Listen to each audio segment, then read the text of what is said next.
Blackacre Ranch. It's another week as weekend homesteaders. So we've still been spending our weekend out at the ranch doing some things, and as you can tell from the beginning clip, this week was mulching week. So it's actually about a week and a half ago. But anyway, we were mulching. What I wanted to share with you today was a little of the things to maybe think about when you're trying to clear land. There are many options to clear land, different ways to do it. And I want to share with you 5 different ways that you could clear land, and then kind of talk about why we chose mulching, and show you, of course, the tractor, or I call it a tractor, but the mulcher in action. So let's go ahead and get to it. I think at the end of the video we'll kind of have a little bit of some comments about just some thoughts and kind of things to think about as you do it. So stay tuned till the end. Alright, at the very beginning, what I want to do is at least give you some idea of what our land looks like. Alright, our land is kind of oblong shape. Alright, it's pretty heavy on the north side, it's pretty skinny on the south side, and it gets real skinny going eastward. Alright, so it's not your perfect area. And this is a topographical map. You can kind of see, I'm hoping, is all the lines that form the ridges around the edges. The red is the border, and the blue area down at the bottom are the areas that we are focusing on with this mulcher right now. So in general, our land has, or will have, 7 pastures. And in the top left corner you have pastures 1, 2, and 3, which will cross over to the road to pasture 4, drop down to 5, and then go down to 6 and 7 at the very bottom. The pigs are going to be at the far east side. Those will be the future home of the pigs as we put them on more of a rotating pasture as opposed to what they're on now. So that is a general layout of what the land looks like. We thought it might be interesting to see it and get some perspective. In the center is what we call the compound, or I do. That's where we have the sanctuary building, the big barn. That's where we have the pavilion, all the slabs. It's a 5-acre piece of land right in the middle, and everything kind of rotates about it. Our focus for mulching is primarily going to focus in the 6 and 7 pastures. And that's because we need to get pastures ready, at least one, by the time July gets here, so that way the buffalo can come over. So we're focusing our efforts down there. Initially, our desire was to have the mulcher go around a lot of the perimeter of the entire property, all 4 miles of it. But we decided as we were doing it to kind of cut that back and make it a little bit smaller. As I told you before, there's different ways to clear land. So let's go over some 5 different options that you have. All of these accomplish the task. Some of them have some disadvantages. In fact, every one of them does. But these are 5 things. So let's start. Number 1, you can pile it, taking it out of the ground, piling it, and then burn it. Burning it destroys the pile, gets it down. A lot of people do this. An issue I find with that is that it's the fact that you got to burn it, right? Burning it doesn't necessarily work too well all the time. You don't just have free reign always to burn. Sometimes there's burn bans, sometimes you need a permit. And an issue also is that these fires can last a long time. And if I'm not going to be out there every day, I feel bad kind of just taking off and leaving it. So I thought this was not going to work for me. Second option, number 2, pile it and bury it. All right, so instead of burning it, really the difference here is you'll find these people will take it, they cut the trees down, and then they take them and they stick them in some hole somewhere, some low spot, and what they're trying to do is kind of fill in a gap in the ground, in a creek bed, and something to kind of level out the ground. It does work to some extent, but a tendency is that as things deteriorate and kind of biodegrade, you start getting sinkholes, and so you may need to do this multiple times. We didn't do this because I don't have any low spots that I'm really that worried about filling up, so it just didn't make sense to do that. Alright, so number 3, pile it and leave it. Okay, so this option here is you cut it all down and you put it someplace and you just ignore it, right? I personally am not a fan of this. I don't think there's really much purpose to it. I think it's kind of lazy in some ways. Maybe I'm wrong. If some of you guys have done it and you see a lot of advantage to it, let me know. Otherwise, I just think it's kind of lazy. Our property was done with mulching 6 years ago, and I think they've left some of those piles from that, and they still are there. They're kind of an eyesore. Weeds grow through them, bushes grow through them, a lot of trees are now growing through them, and it just kind of looks ugly. So I'm not a fan of that. I was not going to do that. Now keep in mind, these first three, where you just pile it and do something with it, are fairly cheap. They're actually some of the cheaper ways. So if you hear pricing and so forth of what it costs to clear land, these are pretty cheap. They'll typically just tear the trees out of the ground with an excavator, a bulldozer or something, shake off the roots and pile it, and then do whatever they want to do after that. I kind of steered clear of this partly because I didn't want to damage the topsoil so much, and I felt that using a bulldozer or ripping the stuff out of the ground, I was then going to have to come by and smooth everything out, start messing around with the topsoil. I didn't want to have to do that. I didn't want to destroy the vegetation, although it's not grass. I just didn't want to destroy all the vegetation, it seems like, while I'm trying to go ahead and build a pasture at the same time as quick as possible. So those are the first three. Number 4 is mulching. All right, mulching is you come in with some big piece of equipment and you pretty much destroy and demolish a tree, shredding it all over the place, and then using that mulch on the ground to provide nutrients back into the ground. Okay, that's what we did. In fact, here's a picture of the machine that we had, and this is a D5, D6 cat, kind of a base frame, and then they put the cab on it, and they put their drum on it, and so forth. It's a track. It's not wheeled, and this thing is heavy. It's probably about, I think he told me it was 50,000 pounds. And they took that thing out and they started clearing a bunch of land. And when they do this, they just hit the tree and they shred it. All right, and you can see some of the evidence here of what the ground looks like from doing it. You'll see that it's just really cleared. It's just like you're walking through somebody's flower bed. All of that stuff is being put back into the ground. We decided to do mulching. Okay, it probably is not the least expensive option out of all of them. Let's move on. Last one, number 5, waste wood utilization. And in this one, people take the tree out, they cut it down or however, but then they use the wood for some purpose afterwards. And they're gonna like build furniture, they're gonna sawmill the thing, they're gonna do whatever it is, firewood. They use the wood for some purpose after the effect. That isn't just shredding it, putting it on the ground. So this is the people who get a bunch of kudos from me. I would love to have a sawmill eventually. Right now, I don't have the time because I've got to get these pastures set up. It's just not an option right now. In the future, I would actually like to get into it. So those are the 5. All right, which one do you want to do? And that's a question you're going to have to ask yourself. But I want to give you some pricing generally of what I've seen and what I've kind of heard through some YouTube. Okay. Some people I've heard of prices as low as around $100 an hour, all the way up to about $600, $650 an hour, and I'm sure it can go even higher. The first 3 types that we talked about, I think, are more on the low end. The mulching, I think, would be more on the high end, especially given the type of equipment you had. I personally think I got a pretty good deal because I was not charged at the high end. I was charged more at the low end to get all of this done. Okay, what I want to show you now is a more enlarged picture of our land down at the bottom. And this is pastures 6 and 7. And what I did was I highlighted in the blue the areas on the land that we are actually going to be working on and that we'll kind of show you clips of. The first one that the mulcher did was he went to the top left where it said wide path to cut.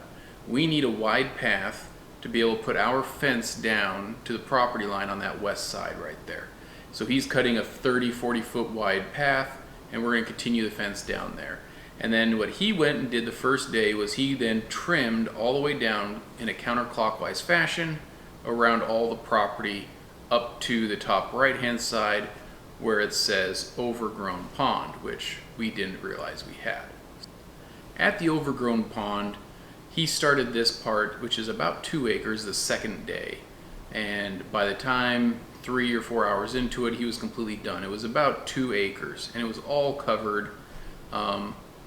We didn't really even know we had a pond. It was just as we're going through this thing, we thought, gosh, you know, it'd be really nice to get this gone right now. I don't even know how really big it is, if you could do it. So what I actually want to show you is a 3-minute video of him doing work on a certain area, okay? But before I do that, I want to show you the size, okay? This gives you some perspective. Some of these bushes and trees look a little small. This picture is of me standing next to the mulcher. All right, I'm 6'3", a little bit over, something like that. And you can see that the top of the cab is probably, I don't know, 10, 11 feet. I don't know, maybe 12, somewhere in there. It just kind of depends on the angle. But anyway, it's pretty tall, okay? Now let's jump to this video, okay? So let's now take a look at the bulldozer at work. Behind him there, everything is already cleared out, and this is one of the last little areas. And you know, I apologize for the screen moving around a lot. We've actually sped this up so it's 3 times the speed, so it should be done in about a minute. But you can see he's working on these trees, and these trees are quite a bit taller than his actual mulcher. And he's just going through these things. Now, they're not big trees, I get that. But if I sat there and kind of looked and said, how long would it take me just to do this area? It would actually be quite a little while. You know, I mean, it's not a small area, but these trees are pretty big. And then I got to deal with the trees, stack them on a trailer, get rid of them, burn them, something. I got to find something to do. But in 3 minutes, this guy cleared the entire thing. And that, to me, just speaks volumes as to why this is necessary. That is kind of the reason why mulching seemed to be good. Now, you can see all the land behind it should be more than accessible. There's not a ton of big trees back there. There wasn't a ton of that kind of stuff. And if you maintain it, it'll last that way. You won't have to have a mulcher coming out. But this thing had not been maintained in years, and this was one area where all of a sudden we found a lake. One thing that you will notice as you mulch, and that we found out, is that our guy who was mulching ran across a tire tractor. And these people on land, I guess, store a bunch of junk and they throw it around and they don't care about it. And this is the drum. You can see the tire actually wrapped right around the drum, and the steel belts are what kind of are lodged in it, seized right around there. And so he had found this right at the end of day 1. And he actually had to use a torch to cut it off. We tried bolt cutters and everything, we just couldn't get close enough, and he used a torch and then started the next day, day 2. So that was all the stuff that he was clearing out. I think in general it looked pretty good. He did a good job. And here are actually a couple pictures of what the land looked like, just kind of close up of that area. Nice and smooth, cleared out, mulch everywhere. He did a really good job, looks great. So, all right, let's move to the second one. The second area was that Spring Creek down at the bottom middle. This part is actually right next to the area where we saw Talmadge clearing out the land with that DR brush hog thing, kind of mower. And the mulcher, as he was coming around, I thought, why don't we just have him clear out a little bit wider path and kind of make it a little bit more straight, since Talmadge's line wasn't quite there. And so he did that, and he got up to the top right about there. And he said, hey, you want me to just go ahead and clear the top all the way up to that post? I said, sure. And so he did that, and this is him doing it, and oh my gosh, it made such a huge difference. I mean, this thing clears so much ground, it's almost crazy. Yeah, it just made it, I mean, I feel bad almost thinking that Talmadge actually did everything else.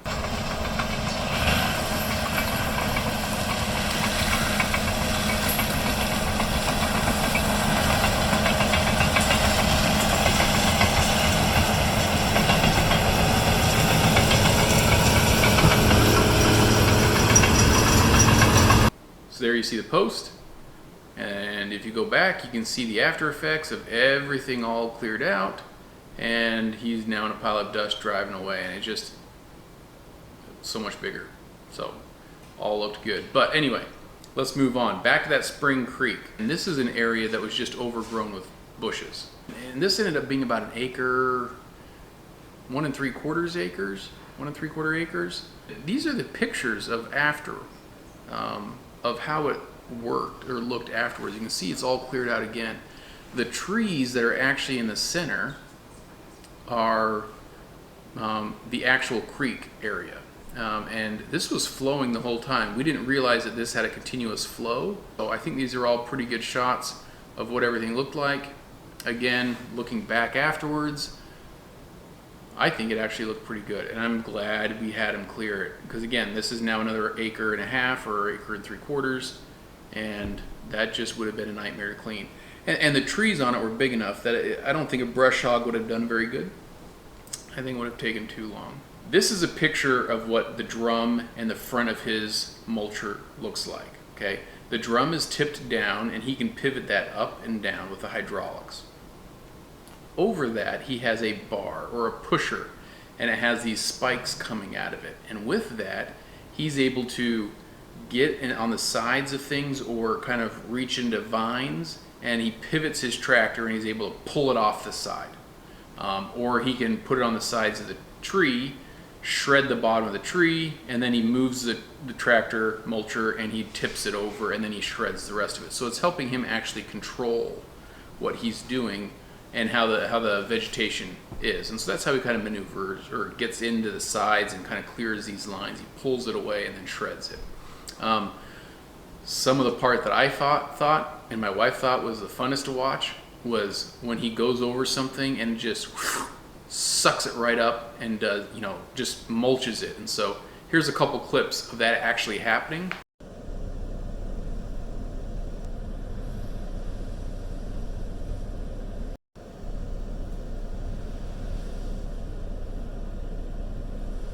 So those are fun to watch.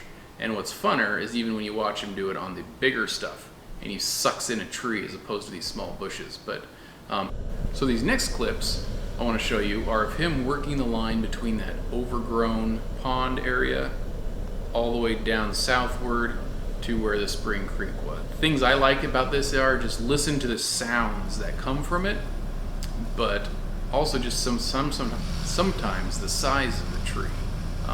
It's actually pretty interesting.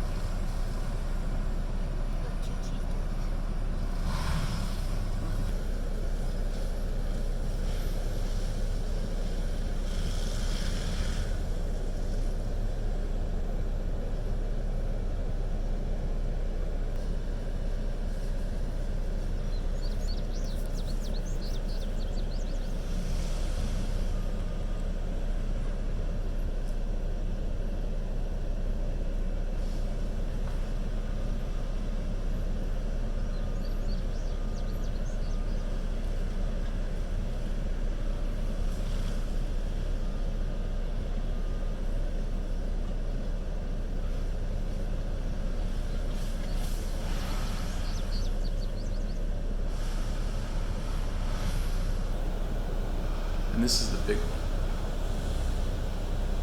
And you get a really good shot here of him mulching the bottom of the base, tipping it over, and then coming back and getting it all done.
So I like the last one actually the best, just from the sound purposes, but he took out some pretty big trees.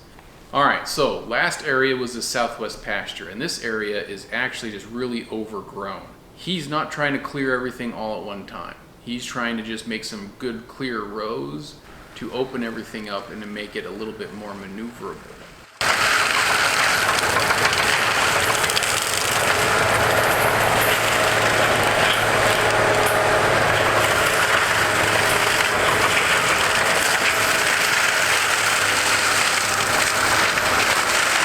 So in these videos here, you can kind of see him going up and down a little bit, clearing a wider and ever wider path. After he goes through a big area and kind of does this, he then goes back and he will actually clear that area to make it look nicer. If we remember the pictures before, we can now see the picture after. And we can see that there's a lot more light in the area. Things are a lot more opened up. Now, this is probably a little bit more dense than I still want it. I'd want to clear it out a little bit more, but given that we were running down on time, he was going ahead and just going to open things up to some extent, and he wanted to just kind of at least get through a little bit more of the land. And so what I'm going to do is kind of slowly but surely just kind of take some stuff out of here as necessary as time goes on. What are some things that you might want to keep in mind as you're doing this? I would say the first thing to keep in mind of is what's your budget, and make sure you keep to the hours.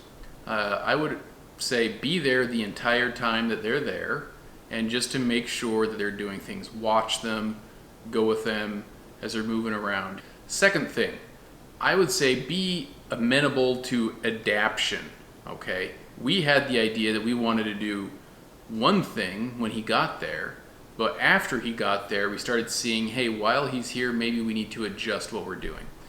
We changed the areas a little bit and so forth. So be in communication. You can do that only if you're there, but there might be options where you think, you know what, after looking at it, I think this would be a better thing to do.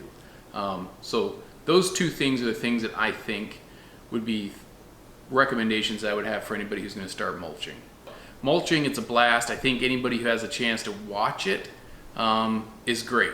You know, to just sit there, you can just get absorbed with them just shredding these trees. It's just a manhood dream, you know, just to sit there and watch it. But hopefully we'll have some more of these come in the fall. That's maybe the next time we'll start mulching. In the meantime, we're still prepping everything and getting it ready for those buffalo to come. Just FYI, we did make some progress on the fence, which is why I couldn't get a lot of pictures of the mulching necessarily sometimes, but we're actually going to have somebody probably step in and kind of take care of some of that fencing for us, since we're running low on time. I can't be out there all the time and so forth. So we'll give you an update on that this coming weekend. But until then, like and subscribe. We'll chat with you later, and see you next week.